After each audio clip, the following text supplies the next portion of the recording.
지금까지 들어온 주요 뉴스 정리합니다. 오늘도 김영민 아나운서와 함께합니다. 어서 오십시오. 네, 점심 먹고 한잔 하면서 듣는 영민한 뉴스 시간입니다. 네, 걱정스러운 소식으로 시작하겠습니다. 북한이 또 동해 바다를 향해서 미사일을 여러 발 쐈죠? 네, 오늘 북한이 동해상으로 순항미사일을 여러 발 발사했다고 우리 합참이 밝혔습니다. 우리 군이 오늘 오전 9시쯤 원산 동북방 해상에서 미상의 순항미사일 수발을 포착했고 한미 정보당국이 지금 정밀 분석 중에 있다고 밝혔는데요. 그래서 군 관계자가 밝힌 거에 따르면 오늘 발사한 순항미사일이 큰 원을 그리면서 비행한 것으로 보인다고 밝혔습니다. 감시 경계 강화하고 있고 미국 측과도 긴밀하게 공조를 하고 있으며 북한의 추가 징후와 활동 면밀하게 주시하고 있다라고 우리 군은 밝혔고요. 북한이 이렇게 순항 미사일을 발사한 건 올해 들어서만 벌써 5번째입니다. 네, 순항 미사일만 올해 벌써 5번째이군요. 국민의힘 오늘로 공천 면접 이틀째죠? 네, 그렇습니다. 국민의힘 공천관리위원회 오늘 또 경기와 전북, 인천 해서 총 55개 지역구의 공천 신청자에 대한 면접 진행합니다. 어제는 서울, 제주, 광주 지역이었고 오늘 이틀차인데요. 이번 주말에는 또 국민의힘이 표밭이라고 할 수 있는 영남권 면접도 예정돼 있습니다. 일단 오늘은 경기 평택 을의 현역 의원인 유이동 정책위 의장 면접 보고요. 또 민주당 이재명 대표 지역구인 인천 계양 을도 면접 대상인데 여기에 또 원희룡 전 국토교통부 장관이 출사표를 던졌기 때문에 면접에 들어갑니다. 경기 수원 병해선 박문규 전 산업통상자원부 장관 면접 보고요. 민주당의 박광원 전 원내대표 지역구인 경기 수원 정의 이수정 경기대 범죄심리학과 교수도 면접을 보게 됩니다. 네, 참 단수 공천 지역도 발표가 됐죠? 네, 그렇습니다. 국민의힘 22대 국회의원 후보자 공관위 오늘 이제 단수 공천 결과를 발표했습니다. 어제 공천 면접이 진행된 서울, 광주, 제주 지역에 대한 건데요. 이 단수 공천은 공천 후보 신청자들 간의 지지율 격차가 크면 경쟁력 있는 후보자를 단수로 추천하는 방식이라 전략 공천이라고도 불립니다. 예. 서울에서 19명, 광주에서 5명, 제주에서 1명, 총 25명이 단수 추천 후보자로 의결됐는데 권영세, 배현진, 조은희 의원, 또 나경원 전 의원이나 김병민 전 최고위원, 박정훈 전 TV조선 앵커 등이 포함됐습니다. 네, 더불어민주당 역시 곧 전략공천 후보자 발표한다고요? 네, 그렇습니다. 더불어민주당 전략공천위원회 이르면 내일 전략공천이 확정된 일부 지역구의 총선 후보자를 발표하게 됩니다. 이 전략공관위의 핵심 관계자가 YTN과의 통화에서 밝힌 내용인데 일정을 조율해서 내일이나 모레쯤 회의를 열고 일부 전략지역구의 공천 결정하겠다고 밝혔습니다. 이런 가운데 이재명 대표가 오늘 자신의 페이스북에 글을 적었는데 새 술은 새 부대에 그러면서 우리는 미래로 가야 한다라는 내용을 적었습니다. 지금 총선 공천이 본격화되고 있는데 인적 쇄신의 의지를 드러낸 게 아니냐는 평가입니다. 예, 그 얘기는 어떻게 생각하고 있는지 잠시 후에 2부에서 박상혁 의원에게 좀 물어보도록 하겠습니다. 참 어제 조국 전 법무부 장관이 신당 창당 선언했지 않습니까? 민주당에서는 그와 관련해서 어떤 얘기들 나오고 있습니까? 네, 조 전 장관이 부산 중구의 민주공원에서 기자회견 열고 어제 오후에 신당 창당을 선언했죠. 인기에 연연하지 않고 국가 위기를 극복할 대안을 한 발 앞서 제시하는 정당을 만들겠다라고 포부를 밝혔는데요. 여기에 대해서 지금 통합형 비례정당 추진하고 있는 더불어민주당의 박홍근 민주개혁진보 선거연합 추진단장이 입장을 밝혔습니다.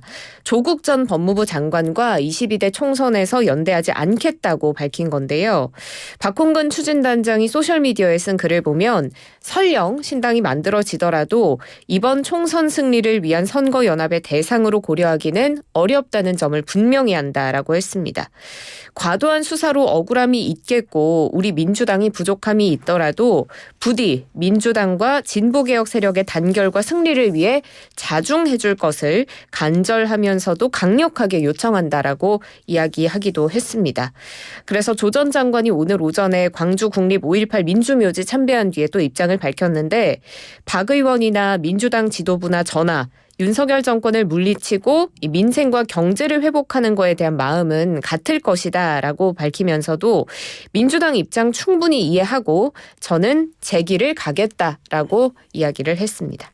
조금 전 민주당 통합비례정당 말씀하셨는데 첫 회의를 했는데 그 자리에 녹색정의당은 안 나왔다고요? 네, 그렇습니다. 지금 범야권 비례정당 준비하고 있는 민주개혁 진보 선거연합 어제 국회에서 첫 연석회의를 진행했습니다. 이 회의에는 민주당의 민주연합 추진단장 맡고 있는 박홍근 의원 물론이고요. 시민사회 인사모임인 연합정치시민회의의 박서군 공동운영위원장, 또 새진보연합의 용혜인 상임선대위원장, 진보당의 윤희숙 대표 등이 참석했습니다. 녹색정의당은 내부 의견이 있어서 조율하는 과정에서 어제 회의에는 참석하지 않았습니다. 이런 가운데 배진교 녹색정의당 원내대표가 오늘 국회에서 긴급 기자회견을 열고 원내대표직에서 사임한다는 뜻을 밝혔습니다. 지금 비례연합정당 합류를 놓고 이 당 내에서 의견이 엇갈렸기 때문으로 분석됩니다. 녹색정의당도 시끌시끌하군요. 자, 이런 가운데 개혁신당 몸집 불리기에 나서고 있습니다. 현역 의원들 영입 힘쓰고 있다고요? 네, 맞습니다. 아무래도 국고 선거 보조금 지급 날과 연관이 있어 보이는데 국고 선거 보조금 지급이 하루 앞으로 다가오면서 개혁신당이 이 현역 의원 채우는데 총력전을 벌이는 모습입니다.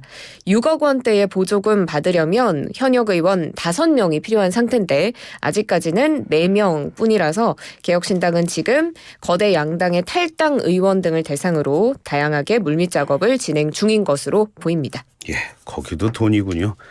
자, 공천관리위원장으로 김종인 전 국민의힘 비상대책위원장이 거론되고 있다. 그런 소식 어제 나눴는데 좀 속보가 있습니까? 네, 개혁신당의 이준석 공동대표가 어제 이 공관위원장에 대해서 이야기를 하는 과정에서 각 정파에서 공동으로 신뢰하는 인물이어야 한다라는 원칙에 이견이 없고 그 틀 안에서 찾게 될 것이다.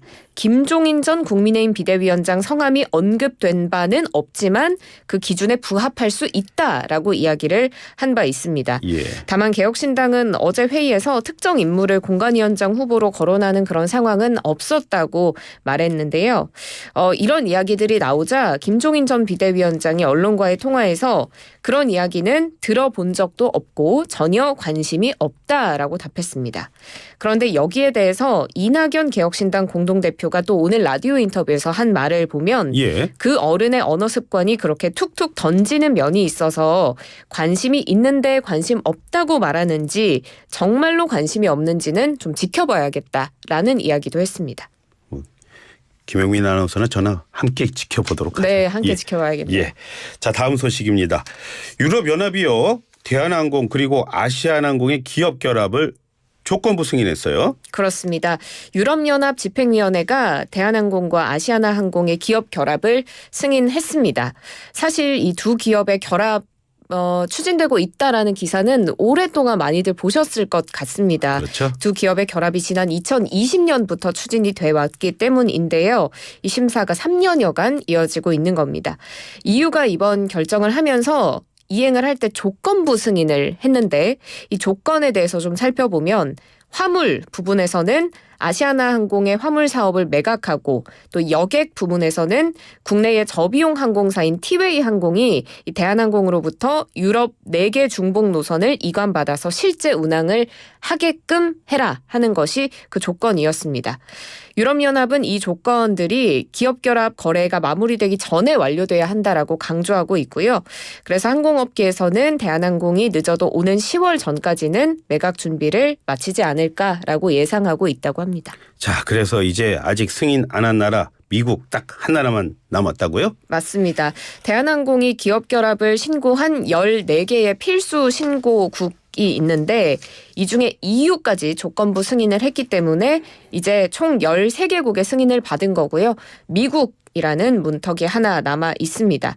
대한항공은 앞으로 미국 경쟁 당국과의 협의에 굉장히 주력을 해서 빠른 시일 안에 이 기업 결합 심사를 마무리하겠다라는 계획인데요. 미국에서 승인이 있더라도 실질적으로 두 기업이 통합될 때까지는 한 2년가량의 시간이 걸릴 것으로 보입니다. 그때까지는 두 기업은 독립적으로 운영이 되고요. 그 이후에 통합 대한항공이 출범되게 됩니다. 그런데 이렇게 두 기업이 통합되게 되면 그 회사들의 각각의 또 자회사가 있는데 대한항공은 진에어를 가지고 있고 아시아나항공은 자회사인 에어부산과 에어서울을 가지고 있기 때문에 이 저비용 항공사 3개 LCC의 통합 절차도 또 이어지지 않을까 전망됩니다. 네, LCC도 또 통합이 되는 거군요. 자, 이번에는 스포츠 소식 알아보겠습니다. 아시안컵 이후에 클린스만 감독 거취두고서 파장 계속 이어지고 있습니다. 맞습니다. 아시안컵 직후에 대회 분석을 하겠다라고 한국으로 돌아왔던 이 위르겐 클린스만 감독 다시 미국으로 돌연 출국하면서 이게 또 논란이 되기도 했는데요. 대한축구협회가 어제 김정배 상근 부회장 주재로 경기인 출신 비공개 임원회의 열었습니다. 이 자리에서 클린스만 감독의 거취 여부에 대해서도 논의가 있었겠죠. 이 회의에 정몽규 대한축구협회장은 불참했습니다. 그래서 대한축구협회는 어제 회의를 끝내고 경기인 출신 임원들이 아시안컵에 대한 리뷰 또 대회 전반적인 사안에 대한 자유로운 방식의 회의를 진행했다고 밝혔는데 이 자리에서 클린스만 감독을 경질해야 한다라는 의견이 많았던 것으로 전해집니다. 이런 가운데 시민단체에서는 이 정몽규 회장을 강요, 업무방해, 업무상 배임 혐의로 서울경찰청에 고발하는 일도 있었고요. 축구 팬들도 축구회관 앞에서 이 클린스만 감독 경질, 정 회장 사퇴 촉구하는 항의 시위를 펼치면서 클린스만 감독을 선임하게 된 배경과 과정, 연봉 기준까지도 투명하게 공개하라라고 촉구하기도 했습니다. 네. 자, 오늘도 많은 얘기들 나눠주셔서 수고하셨습니다. 고맙습니다. 고맙습니다. 네, 지금까지 김영민 아나운서와 함께했습니다.